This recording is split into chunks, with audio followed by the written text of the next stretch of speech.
you're watching Bread and Roses, a weekly political social magazine that's broadcast in English and Persian via New Channel TV. We've been away for 2 weeks. We're really glad to be back. Hello everyone, I'm Maryam Namazie. And I'm Fariborz Pooya. We are really glad to be back. We enjoy making these programs for you. In this week's program, we'll be celebrating International Workers' Day, 1st of May. And yes, this is what happens to Maryam when she hears the international anthem. We'll be excellent. We'll be interviewing Nadia Fani, the Tunisian filmmaker, on the importance of film, art, and freedom. We'll also have our usual shocking news of the week. This week it's on the rise of executions in Iran after the nuclear agreement and an April 25th Day Against Executions. The insane fatwa of the week is from Turkey, and it's the great news that toilet paper is now halal. Yes, and again, the good news is from Turkey again.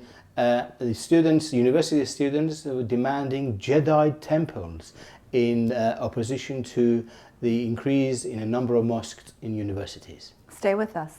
According to Salman Rushdie, original art is never created in the safe middle ground, but always at the edge.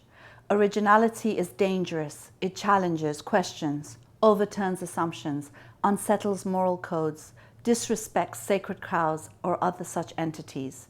It can be shocking or ugly or controversial.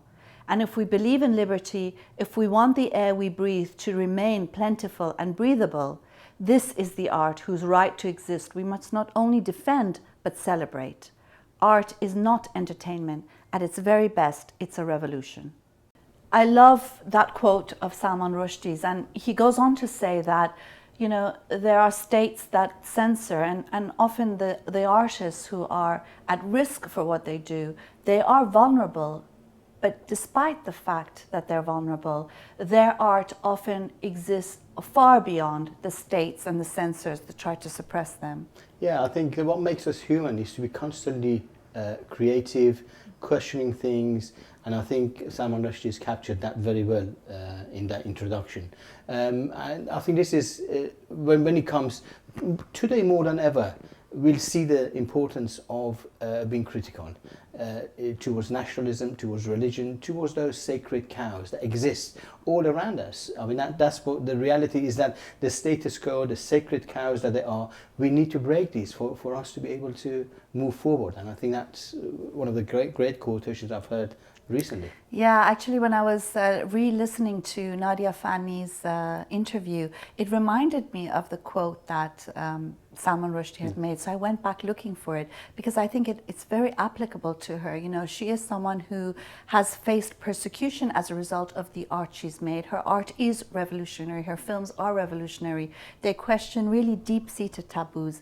And it reminds us of how important it is not only to celebrate the sort of blasphemous, you know, the work that sort of questions and undermines the status quo, but also to celebrate and defend the artists who are so much at risk for a lot of the work that they do. And the edge that Salman Rushdie refers to, I think it's really happening in countries or societies where religion is dominant, because they are the most sacred cows that, you know, that exist. Because that's the formal way of the sacred. And I think the artists who are fighting for the right to exist, for the right to criticize, on that edge are very important for human liberation, and they must be defended. And I think Nadia Fani is one of those. Yeah, I mean, it's interesting because there's another great artist who I really love, Ai Weiwei from China. And one of the things he said, I mean, he's also been persecuted by the Chinese government for his work. One of the things he said is that his job is to push boundaries. You know, if you don't push boundaries, you're never going to change anything. And I think that is also very key in a lot of Nadia's work. You know, she's talking about the need to be optimistic, the need to believe that you can actually change things. Yeah, and also in reality, critical art upsets people. And that's one of the things that we've experienced upsetting, not just because the intention is to go out and upset people, but because to tell the truth, to question, to be critical is upsetting, because it messes up or undermines the reassured environment, the reassurance that people have, and that's, you know, that's a important thing to recognize, that people who get upset, people who get offended, they have no right to such thing. And what we need to celebrate and recognize is, you know, the right to upset, the right to question, the right to be critical, for us to be able to breathe. Yeah, I mean, I think definitely Salman Rushdie's quote, you know, hits at the nail on the head, goes to the heart of the matter, and the fact that it is that good art, great art, original art does help promote freedom, is crucial, is like breathing the air around us for freedom. And I really think Nadia represents that. I went and listened to her interview again, and I think there's so many wonderful things she says in it. Do stay with us and listen to this wonderful interview with a great filmmaker from Tunisia.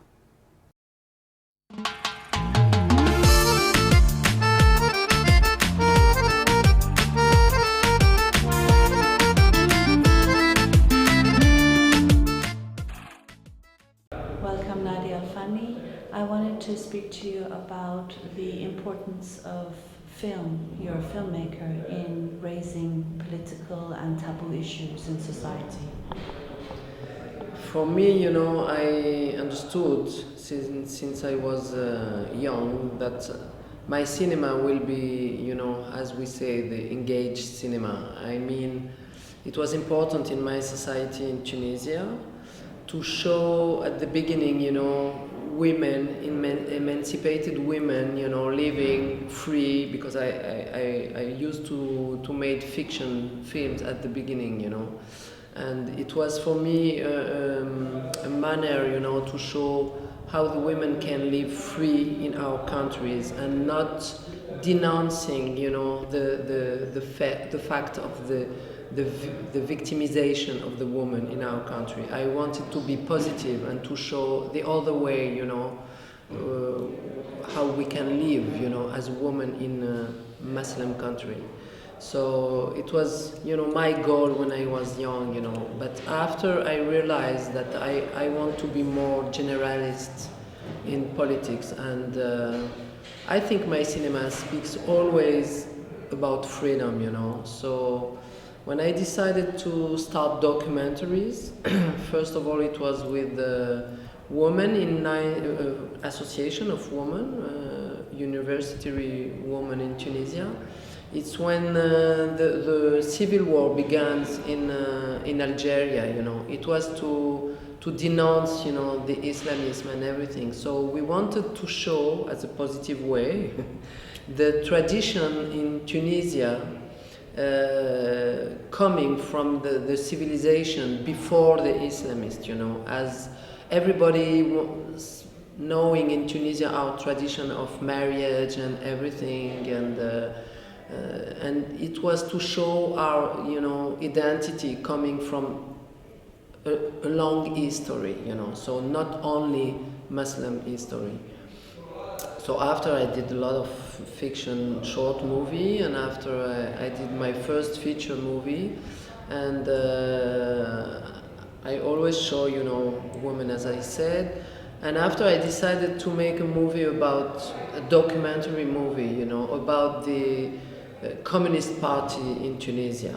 So I started to make research and about the history, because my father was one of the communist chief party, you know, in Tunisia in the 60s and 70s. But I realized that it's better in cinema to tell a story, you know, also when we make a documentary. So I did it, and it was the way to speak, you know, with my own history as a child, you know, in Tunisia since Bourguiba and everything, and to show that we can speak about politics in Tunisia under Ben Ali, saying, you know, some personal history, but my personal history is like the some image, you know, of the politic history in Tunisia. So I think it's why I could make this movie in Tunisia under Ben Ali, but I show it only 3 times in Tunisia, this time Ouled Lenin. But it was for me to start to understand that I can put myself and my own life, as a filmmaker and also as a protagonist of my own history, of course, but of the history of my country. So I think it's why now my documentaries are very known, because I was speaking about atheism and everything in Tunisia, but since my own testimony.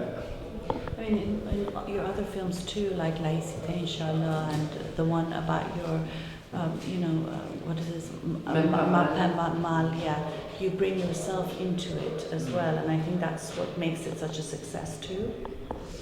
Yes, of course, and so when I make Laïcité, Inshallah, it's neither Allah nor Master, because this film has 2 titles, so it's difficult. Sometimes some people think that there is 2 films, but it's the same, And I think in Même Pas Mal, it's really the movie where I really put myself, without any shame about what happened to me, but always I think my shame is, I don't know if I say like that in English, yeah?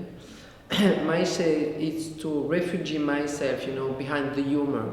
I like very well the humor, and sometimes people think that I'm too légère, light, but it's my way to say the thing, I think with the humor you can make sense, and denounce also the violence and everything, but to say, okay, we can support this. We can support this because we are live, and when I am alive, it's when I am laughing with everybody and be very optimistic. I think we need to be optimistic. Of course, I know the reality and the actuality of the world, and it's something is very desperate, but we need to believe that we can change the world.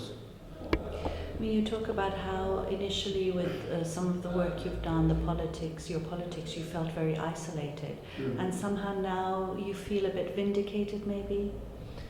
Vindicated? Like you were right in many instances and people are seeing that? Oh, I think now in Tunisia,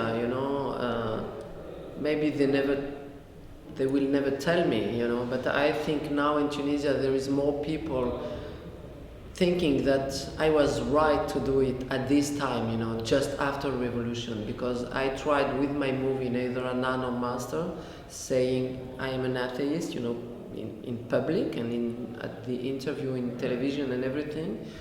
And I thought it was the moment, to try to raise a lot of people, and saying, very loudly, okay, I am an atheist.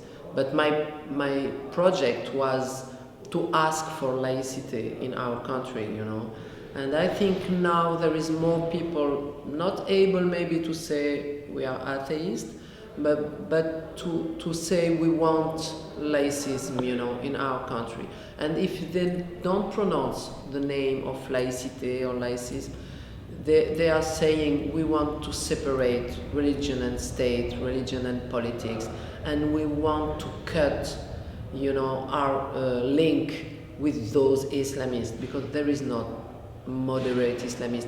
I think now they are starting to understand. Why do you think laicity is so crucial for our societies? So important for our societies? I think it's important for all societies, For me, I think we have to make a big movement around the world asking for laicity. It's the only way for the Arab country and Muslim country to rise this goal, because we need to have political states and don't reference to the religion, to make civil laws, because it's obviously a reality today. It's a religion oppressing those people, you know, around the world, not only Muslim countries, but also around the world. We see with the debate about abortion and everything, you know, they all refer to God and religion. So we need to make civil laws everywhere. Thank you. You're welcome. I hope you enjoyed the interview with Nadia El Fani. One of the things I really liked about what she said was on the issue of humor. And she said that humor is a really good way of making sense of what's going on in the world and also denouncing the violence. And it shows that you're alive, because part of being alive is being able to laugh. Absolutely. And the other thing that she mentions, it's optimism. Despite the fact that all around us there's a lot of issues that people could really get upset about, and it's not easy for many people. It's optimism, and we must be optimistic. We must sort of go forward, and there's no other way. And that brings me to the International Workers' Day. I think that's a day that across the world, historically, people have come together to demand the basic human rights, the right to be able to enjoy the fruits of their labour. And that's a great thing that happens despite the fact that the right of the workers, the class is no-go area for many in the media after the fall of the Iron Curtain supposedly, and victory of capitalism. Reality is that is persisting. The life of people, the working people, it's so important, and that's going to take the momentum. Momentum is coming back. This year again is International Workers' Day.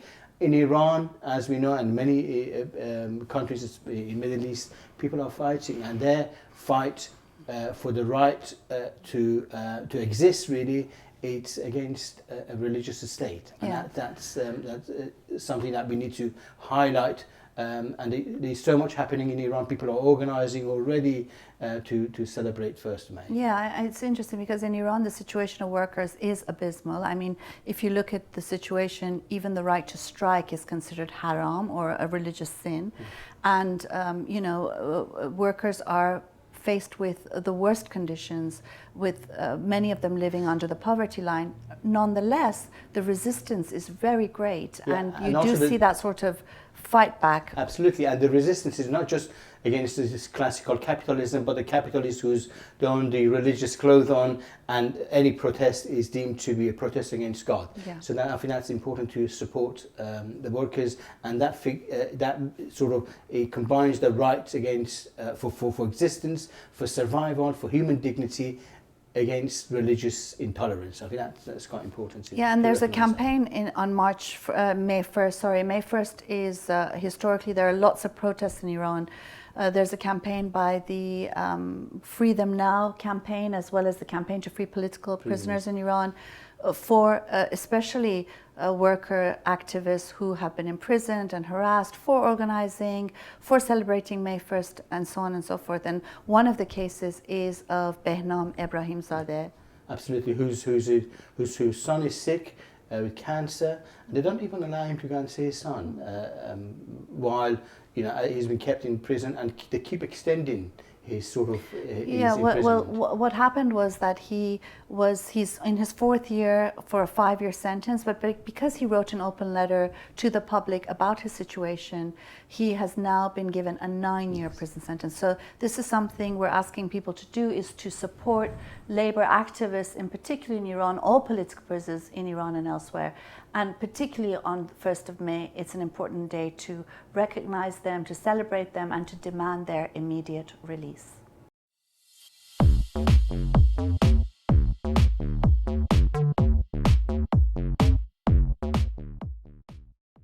April 25th has been deemed an international day to end executions in Iran by the International Committee Against Executions. And since the nuclear agreement, we've seen a rise of executions in Iran. Since March 21st, which was the Iranian New Year, there have been over 60 people who have been executed. That's less than a month's period. It's outrageous. Absolutely. I think it's interesting when the Islamic regime is retreating in the face of international pressure, or various reasons, pressure within, the start of killing prisoners of various kind, and it happened during the end of the Iran-Iraq war, the slaughter, thousands and thousands of prisoners, and mostly political prisoners, were executed as a revenge for the retreat and the defeat, effectively. It seems that they are taking this stance when it comes to Lausanne, the nuclear agreement. They are seeing this as a defeat internationally, because they've stepped back from the fighting the great Satan. Now they are agreeing with the great Satan, and there's a danger that the pace is picking up with the number of executions, and we need to be very alert, and we need to support this campaign to end executions in Iran. I think that's very crucial. Yeah, I mean, I think the issue is there are people being executed, political prisoners, of course, but also a lot of people on drug charges, yes, and other charges. And, from a human point of view, there shouldn't be any executions anywhere. And I think they see the people who've been arrested on small drug charges, the small, criminal activity, as they brand them. Suddenly, a young person, 25, being arrested for dealing in a small quantity of drug, faces execution. And what they do, actually, they are executing a lot of people on those charges because they think these are the weakest in prison system. And they do also sometimes accuse even political prisoners of being drug dealing and so on and so forth. Homosexuality, drug dealing, bad behavior, enmity against God, and all those charges, which are all ridiculous. There are 130 offences in Iran that are punishable by death, and it includes everything from, as you mentioned, enmity against God, to homosexuality, to heresy and apostasy, and so on and so forth. And the reality is that any society that has executions isn't a good society, and it's important not to have executions for whatever crime, even the most heinous crime. The quote that says, if you kill someone to show them that killing is wrong, just shows how absurd it is, because people shouldn't be killed to show killing is wrong if they've committed murder. The reality is that most of the people who are being executed haven't committed murder, haven't even committed crimes that would be considered crimes that are punishable by death in many countries.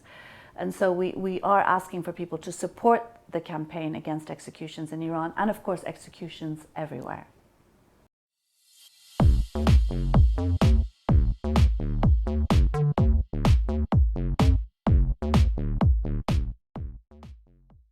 The insane fatwa of the week is from the Directorate of Religious Affairs in Turkey, and they have thankfully said that toilet paper is now halal. You can all go and buy toilet paper now if you weren't using it.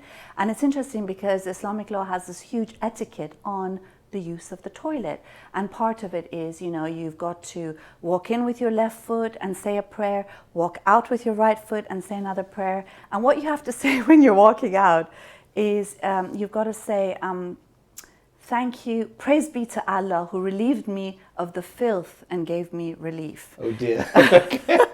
The toilet sort of etiquette or humor in the Islamic sort of textual... It's etiquette, it's not humor, it's very real. It's very funny from where we're standing here. Is moving from the stone age to the paper age, because you got to use the stones, otherwise now it's paper. Well, you have to use three stones. Let's not go there. It's deep and humorous, and it's wrong. Listen it's to wrong, this. Maryam. Don't go there. No, but listen to this. You're not allowed to read while you're on the toilet, so you better get rid of that magazine rack. You're not allowed to talk to anyone. You're not allowed to look at your own genitals or anybody else's genitals. Oh dear, okay. I'm not sure how many people are in the toilet with you. This summarizes, it captures the intervention by the Islamic sort of mullahs in people's life. But for people who are interested and who want to make sure that they abide by Islamic rules, make sure that your toilet is not facing the direction of Mecca. But the good news is we're not making this up. Put the three stones away. We're not making this up. Use toilet paper. Okay. Like everybody We're not making this up. Yeah. This is real. That's why we keep saying that insane fatwas are insane, and they need to be kept out of public domain. Possibly in the clergyman's mind, and not, even uttered, because it's just so absurd. No fatwas.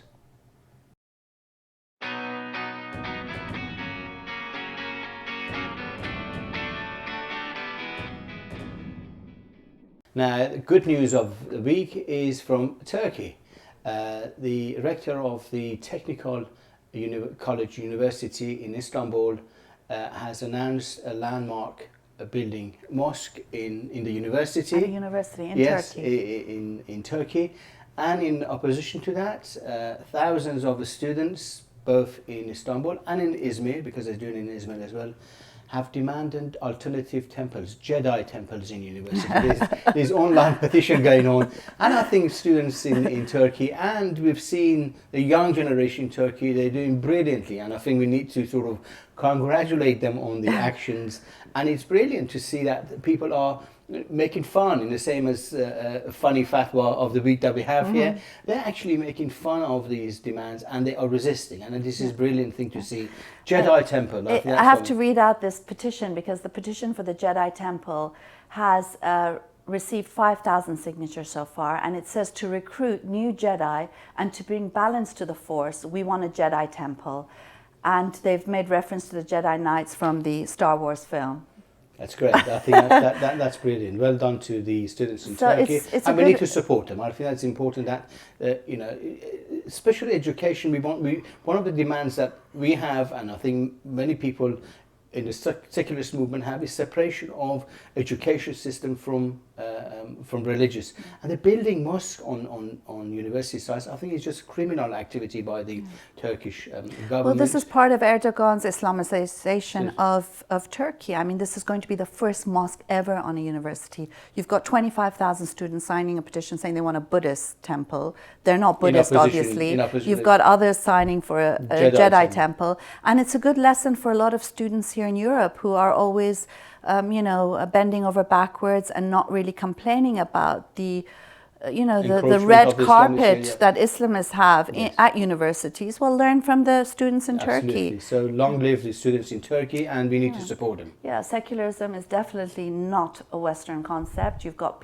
students in Turkey, challenging religion at universities there, and it's a good lesson for all of us. So congratulations, and we're with you. Jedi temples for all. Okay, that brings us to the end of the program. Yes, unfortunately. And we've had a good week this week. I think we've had plenty of laugh. And so from me and Maryam, we want to say goodbye, shall we? Yeah, we do want to say goodbye, but before we do, we want to just remind you that we have a Patreon site where we are asking for support on a weekly basis for our programs. And we now have 16 people. We love you 16 people. And we look forward to having more support. It's only $1 a week, and you can support, or more, of course, you can support a brilliant program like ours. So do look at that, and if you don't have the money, of course, tell your friends and family who do have it to help us.